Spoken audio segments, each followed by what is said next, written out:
शहर के बाहर बरसों से वीरान पड़े उस कब्रिस्तान के बारे में सुनकर ही मेरी रूह कांप जाती थी।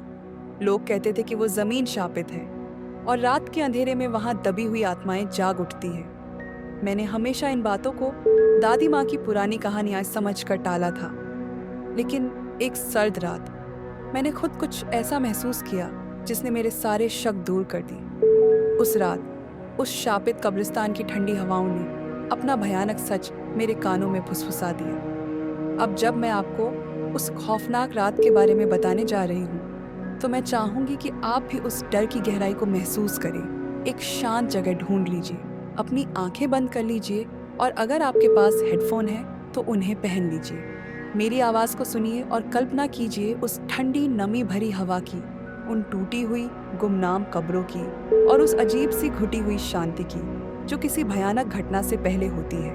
अपनी सांस थाम लीजिए, क्योंकि अब हम उस शापित कब्रिस्तान के अंधेरे में और गहराई से उतरने वाले हैं। मैं और मेरे दो जिगरी दोस्त रिया और आकाश हमेशा से ही भूत प्रेतों की कहानियों के दीवाने थे। हमें पुरानी डरावनी जगहों के बारे में सुनकर एक अजीब सा रोमांच महसूस होता था। एक धुंधली शाम जब हम शहर के बाहरी इलाके में यूं ही घूम रहे थे, तो बातों बातों में उस पुराने वीरान कब्रिस्तान का जिक्र छिड़ गया। लोगों ने हमें अनगिनत बार वहां जाने से मना किया था, तरह तरह की डरावनी कहानियां सुनाई थी, पर हमारी अंदर की वो अनदेखी कशिश हमें उस ओर खींच रही थी। आकाश हमेशा इन बातों को मजाक में उड़ाता था, कहता था कि ये सब बूढ़े लोगों की मनगढ़ंत कहानियां हैं। रिया थोड़ी डरपोक थी, उसके चेहरे पर हमेशा एक अनजाना सा खौफ झलकता रहता था जब भी उस कब्रिस्तान की बात होती थी। पर मेरी उत्सुकता इतनी प्रबल थी कि मैंने उन्हें किसी तरह चलने के लिए मना ही लिया। जब हम उस कब्रिस्तान के पास पहुंचे तो सूरज डूब चुका था और आसमान में गहरा नीला रंग फैल रहा था, जो धीरे धीरे काले रंग में बदल रहा था। टूटी हुई ऊंची दीवारें और इधर उधर झुके हुए अपनी पहचान खोते हुए पत्थर देखकर ही मेरे अंदर एक अजीब सी सिहरन दौड़ गई। अंदर एक अजीब सी शांति पसरी हुई थी, पर वो शांति सुकून देने वाली नहीं थी, बल्कि ऐसी थी जैसे कोई अनजान आंखें हमें दूर से घूर रही हों। हमने अपने मोबाइल की टॉर्च जलाई, जिनकी कमजोर रोशनी उस अंधेरे पर मुश्किल से काबू पा रही थी, और दबे कदमों से अंदर चलने लगे। कब्रें सदियों पुरानी थीं, कुछ तो इतनी जर्जर हो चुकी थीं कि उन पर खुदे हुए नाम और तारीखें भी मिट गए थे, जैसे वक्त ने उनकी पहचान ही छीन ली हो।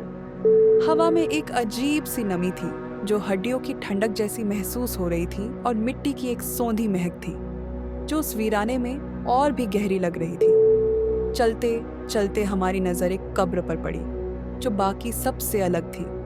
वो थोड़ी बड़ी थी, जैसे किसी खास शख्स की हो, और उस पर एक अजीब सा धुंधला सा निशान बना हुआ था जिसे हम टॉर्च की रोशनी में भी ठीक से पहचान नहीं पा रहे थे। रिया डर गई और उसने तुरंत वापस चलने को कहा। उसकी आवाज में एक साफ डर था, लेकिन आकाश उस अजीब निशान को देखकर और भी ज्यादा उत्सुक हो गया। वो उस निशान के पास झुककर उसे ध्यान से देखने लगा, जैसे कोई पुरानी पहेली सुलझा रहा हो। तभी अचानक हवा तेज चलने लगी, जैसे कोई अदृश्य दरवाजा खुल गया हो, और अजीब सी आवाजें आने लगी। वो किसी के धीरे धीरे रोने की तरह थी, या फिर किसी के कानों में फुसफुसाने जैसी। हमने डरकर चारों तरफ देखा।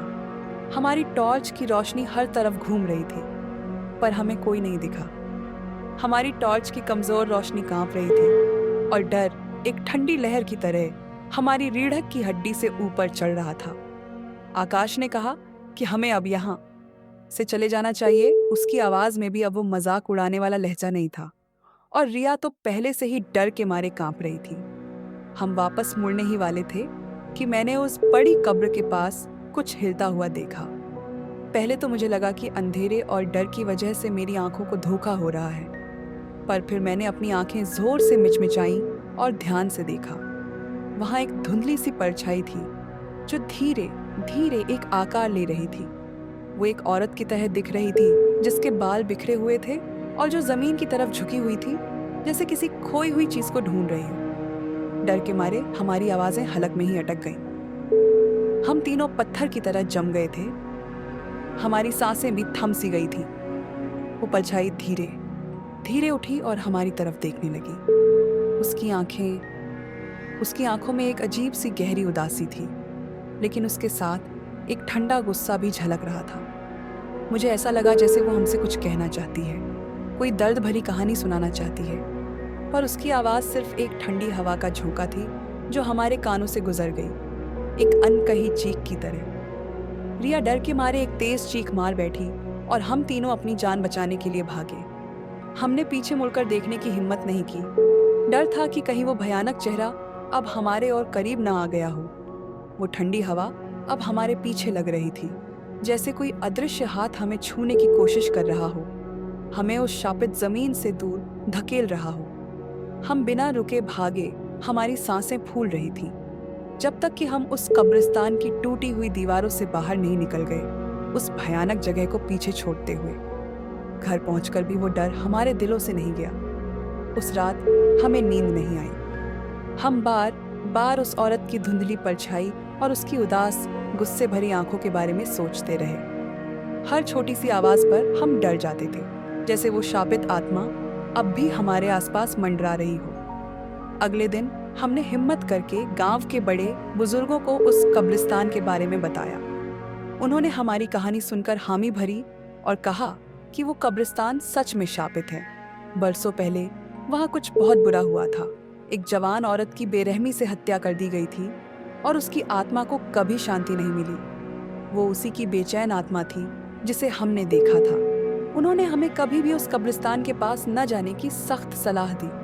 उस दिन के बाद से मैंने कभी भी भूत प्रेतों की कहानियों को सिर्फ एक मजाक नहीं समझा।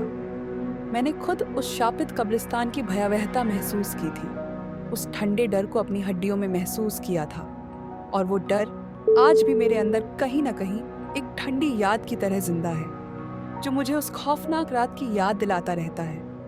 उस शापित कब्रिस्तान की कहानी सुनकर क्या आपकी रूह भी कांप उठी?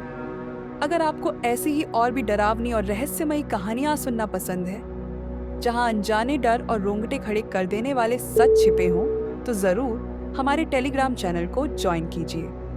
वहां हम ऐसी ही अनसुनी कहानियां शेयर करते हैं और आपको बताते हैं कि इन कहानियों के पीछे का सच क्या है, उन शापित जगहों का इतिहास क्या है। हमारे टेलीग्राम कम्युनिटी का लिंक आपको नीचे डिस्क्रिप्शन में मिल जाएगा। आइए, जुड़िए और डर के इस सफर का हिस्सा बनिए। अगर आपको मेरी यह कहानी पसंद आई और आप ऐसी ही और भी रोमांचक और डरावनी कहानियां सुनना चाहते हैं जो आपको रात भर सोने न दें, तो हमारे चैनल पर और भी बहुत सी ऐसी ही कहानियां हैं जो आपका इंतजार कर रही हैं। उन वीडियोस को भी जरूर देखिए, और अगर आपने अभी तक सब्सक्राइब नहीं किया है तो जल्दी से सब्सक्राइब बटन दबा दीजिए और घंटी भी बजा दीजिए, ताकि हमारी कोई भी नई कहानी आपसे मिस ना हो।